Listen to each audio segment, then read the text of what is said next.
Quand il y a de l'action, les gens disent « Oh mais l'histoire n'avance pas !» Et quand l'histoire avance, les gens disent « Oh mais ça ne bouge jamais dans cette série !» L'épisode 4 de la série Loki sera donc dans le camp de l'histoire qui avance, et vous allez voir qu'il y aura pas mal de choses à dire dessus. Salut à tous, c'est Vince alias Amir Game et on se retrouve pour la 4e fois sur la série Loki. Et comme à chaque fois, j'invite tous les nouveaux arrivants à se rediriger sur ma playlist consacrée à ça, ici. Aujourd'hui, bien entendu, je vous parle de l'épisode 4 intitulé Le Nexus, épisode de 3 bons quarts d'heure. Je ne vais pas passer par 4 chemins, mais ce dernier était très riche. Je n'en finissais pas de prendre des notes. Donc on va commencer par résumer tout ce qu'il s'est passé, mais avant tout, je tiens à préciser pour ceux qui me suivent, je suis invité sur Énergie ce soir à 23h, la radio Énergie, pas la chaîne TV. J'ai donc été invité pour parler de Mass Effect suite à la vidéo que j'ai fait dessus. Donc notez bien ça, après cette vidéo, 23h, Radio, Énergie, je serai là. Et j'essaierai, si possible, de trouver une rediff. Bref, résumons l'épisode 4 très copieux, qui se lance directement sur un flashback avec Ravonna, qui s'incruste à Asgard pour enlever un enfant qui a tout l'air d'être Sylvie, et qui n'est pas blonde. Donc l'enfant se fait enlever par le TVA pour crime envers le flux temporel. Ainsi, on comprend que Sylvie a grandi sous le feu de l'apocalypse pour se cacher. Et en même temps, on apprend qu'apparemment, l'agent C20 est morte. Et suite à ça, les héros se font retrouver suite à un pic de Nexus. Le châtiment sera donc douloureux, car Loki sera enfermé dans une prison de souvenirs, où il se fait tarter par Sif comme dans Lucifer. Pendant ce temps, Mobius aura pour objectif d'enquêter sur ce mystérieux Nexus, ou devrais-je même plutôt dire cette étrange érection de Nexus. Il va donc interroger Loki et c'est là que les choses vont devenir intéressantes, car Loki va tenter de faire preuve de malice. Mobius tente de l'usurper en faisant croire que la variante est morte, et Loki esquive sa ruse comme une balle, mais malheureusement ça ne marche pas. Mobius comprend que la nature du Nexus est en fait l'amour. Mais même en essayant de révéler la vérité, en expliquant que tous les employés du TVA sont en fait des variants, Loki échoue dans sa tentative. Pour l'instant. Juste le temps que ça cogite dans la tête de Mobius. Alors, pour info, on dit Mobius et pas Morbius, parce qu'il y a plein de gens dans les commentaires qui disent Morbius. Morbius, ça me fait penser au fromage, Morbier. Bon, je vais quand même vérifier parce que là, Monsieur Mobius. En tout cas, le fait de le voir échanger discrètement son pad avec celui de Ravonna est déjà un bon début. Et en plus, C15, elle, va de plus en plus avaler la pilule bleue jusqu'à aller interroger Sylvie pour en savoir plus. Alors, Mobius décidera de passer à la phase 2 en libérant Loki avant de se faire pécho. Est-ce que vous connaissez la sensation de se faire gauler par un prof ou un surveillant au collège?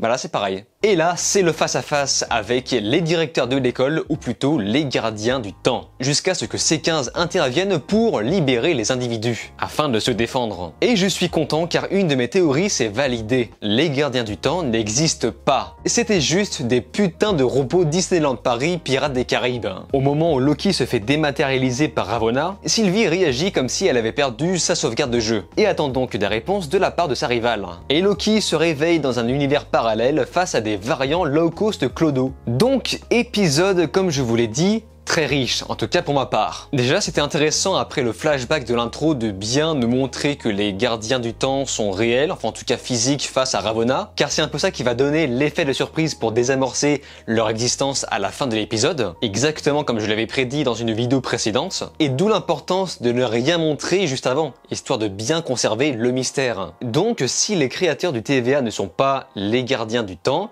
eh bien, il ne reste plus que Kang le Conquérant. Si je m'appuie uniquement sur la théorie des gens qui commentent mes vidéos, bien sûr. Et par rapport à ce flashback, justement, je n'ai pas l'impression que Ravonna cherche à rattraper la petite, comme si elle avait de l'empathie pour elle, et c'est normal. C'est une bonne façon de nous montrer que ce personnage n'est pas l'antagoniste principal de la série. Pourtant, on apprend que l'agent C20 est morte, mais vu que la série ne nous montre pas son corps, c'est probablement faux, et vu aussi qu'on nous fait croire qu'elle a été achevée pour abréger ses souffrances, elle a sans doute été exécutée par les gardiens du temps afin de conserver leur secret. Mais je pense personnellement qu'elle sera peut-être trouvable dans l'épisode 5, dans l'univers parallèle où se trouve Loki. Peut-être qu'elle a simplement été désintégrée. À part ça, je trouve ça amusant de voir l'esprit de super vilain toujours enfoui dans le personnage de Loki, qui est en admiration totale face au bouleversement provoqué par Sylvie. Et tu sens aussi l'attachement implicite de Mobius envers Loki, même si pour l'instant la relation reste encore un peu discrète. Ça commence à prendre de l'ampleur lorsque ce dernier commence à avoir des doutes sur les gardiens, au même titre bien sûr que B15. Grâce à la fin, on sait maintenant que Mobius reviendra, car on sait maintenant que les individus brouillés sont juste déportés dans un univers parallèle. Sa collaboration avec Loki pour sortir de l'univers sera donc inéluctable.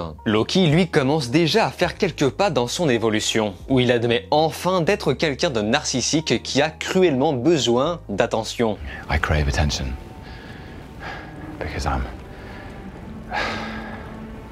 a narcissist. And I suppose it's because I'm scared of being alone.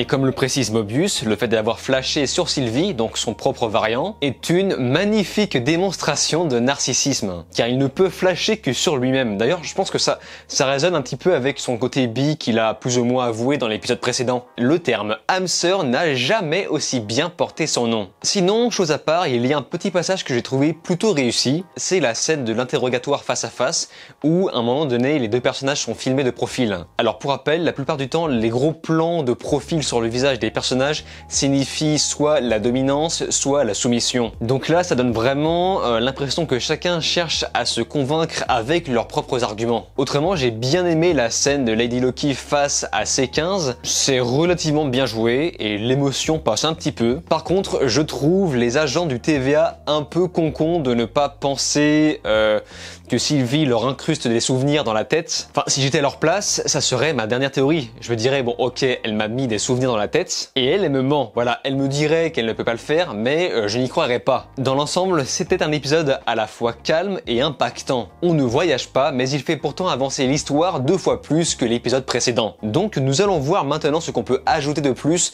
grâce à vos commentaires de ma vidéo précédente. Et vous allez voir qu'il y a des choses intéressantes. Nous commençons par Mando qui nous rappelle le but de Kang dans les comics.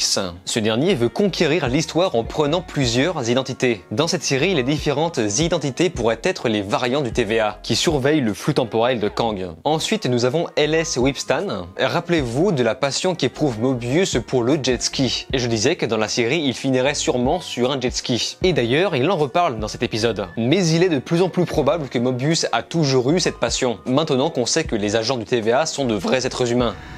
Have you had a jet ski? That's what I'd like to do. Just ride around on my jet ski. Ensuite, nous avons Frédéric, Mushi, Ben Reilly et Nash qui nous rappellent que Sylvie n'est pas un troll, puisque dans la vidéo précédente, je dis que c'est peut-être un troll. Non, ce n'est pas un troll, c'est le nom de l'enchanteresse de Marvel, que j'ai déjà mentionné dans ma vidéo précédente. Et c'est pour ça que des gens pensent que Lady Loki est en fait l'enchanteresse. Fabien Lémagnan pense que le pad brisé est une symbolique par rapport au cœur brisé de Loki, suite à la discussion sur l'amour qu'il a eu avec Sylvie. Et nous finissons sur Dolchmas qui nous rappelle que Sylvie n'est pas Lady Loki, car elle ne partage pas les mêmes pouvoirs que Loki. Mais ce à quoi je réponds que, rappelons que les pouvoirs sont aussi dus à l'apprentissage et à l'expérience. Si elle est un variant de Loki, ses pouvoirs peuvent aussi changer. Mais c'est vrai que comme le dit Mobius, la plupart des variants Loki partagent les mêmes pouvoirs que lui-même. En tout cas, je suis toujours content de la série pour l'instant. On est à plus de la moitié et je trouve qu'il s'est passé pas mal de choses intéressantes. Et je ne peux que sentir à partir d'ici un final vraiment épique. Peut-être que cette série sera là pour introduire le nouveau méchant Kang. Ou peut-être pas, hein, je ne veux pas me faire avoir comme Mephisto dans WandaVision. En tout cas, si vous avez des théories et analyses à me fournir, n'hésitez pas à m'en faire part dans les commentaires, c'est avec plaisir que je les mettrai en avant dans ma vidéo suivante. Sur ce, on se laisse ici, n'oubliez pas de vous abonner à ma chaîne YouTube, cliquez sur la cloche, likez, partagez et de regarder mes autres vidéos. Je vous dis alors ciao et à la prochaine.